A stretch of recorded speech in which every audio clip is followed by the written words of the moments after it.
Two young Jamaicans can leave school with the same degree, be equally ambitious, and even be equally talented and still enter adulthood with completely different access to opportunity. Not because one worked harder and not always because one was smarter. Sometimes one of them simply grew up closer to the people, places, and information that open doors. And there is actually a name for part of that advantage: social capital.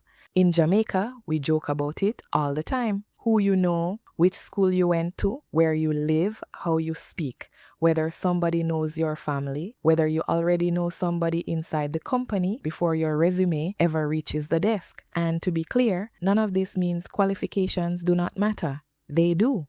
But qualifications and access are not the same thing, because an opportunity cannot benefit you if you never hear about it, never enter the room where it is discussed, or never become someone the decision maker already recognizes. Sociologists have studied this for decades. One of the most famous researchers in this area, Mark Granoveta, studied how people actually found jobs, and one of his most influential findings was surprisingly simple. The people who expose you to new opportunities are often not your closest friends.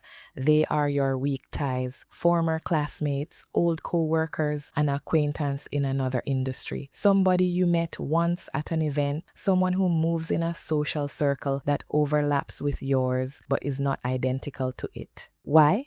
Because your closest friends usually know many of the same people and much of the same information that you do. Weak ties connect you to different networks, and different networks contain different information. That idea has held up remarkably well. A much larger experimental study using LinkedIn later found that weaker connections could actually increase job mobility. Now, bring that back to Jamaica. Imagine two equally talented graduates. One grows up around professionals. Family friends work in banking, law, tourism, technology, and government.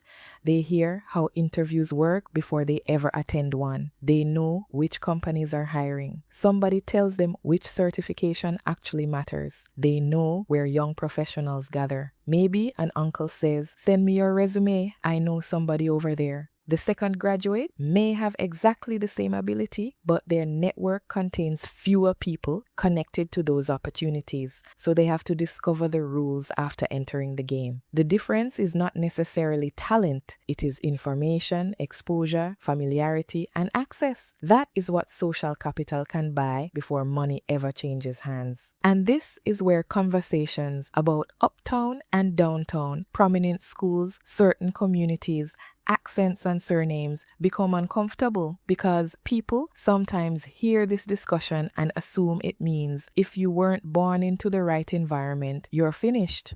That is not what the research says. Social capital is an advantage. It is not destiny. And importantly, unlike the circumstances you were born into, your adult network can change. That matters, because if access partly travels through relationships, then building relationships is not fake, it is not begging, and it is not automatically nepotism. There is a legitimate difference between somebody handing you a position you cannot perform and somebody making you aware that an opportunity exists. The second one happens everywhere, but there is a psychological danger here. Once people recognize that the playing field is not perfectly equal, they can move in one of two directions. The first response is useful. Okay, if this is part of how the system works, what can I build? The second response is, then what's the point? That second reaction feels rational because it protects you from disappointment. If success depends on forces outside your control, then failure stops feeling personal. But that belief can also quietly reduce the actions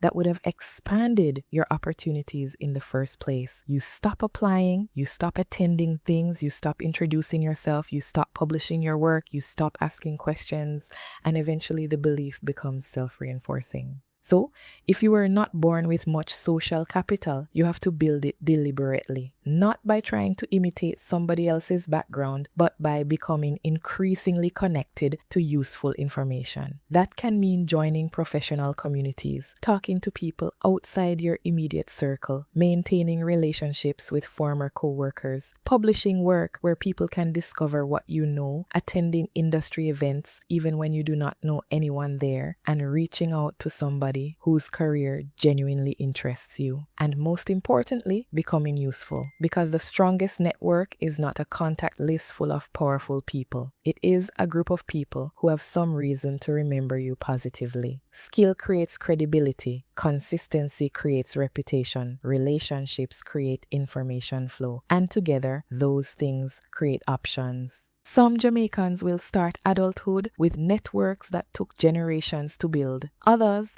will have to construct theirs from scratch. Those are not equal starting positions, and pretending they are does not help anyone. But neither does confusing a disadvantage with a permanent sentence. You may not control the rooms you were born close to, but you can become more deliberate about which rooms you enter next. Because sometimes the exit plan is not just building more skill. Sometimes it is making sure your skill reaches the people who can actually see it. Building freedom, one asset at a time.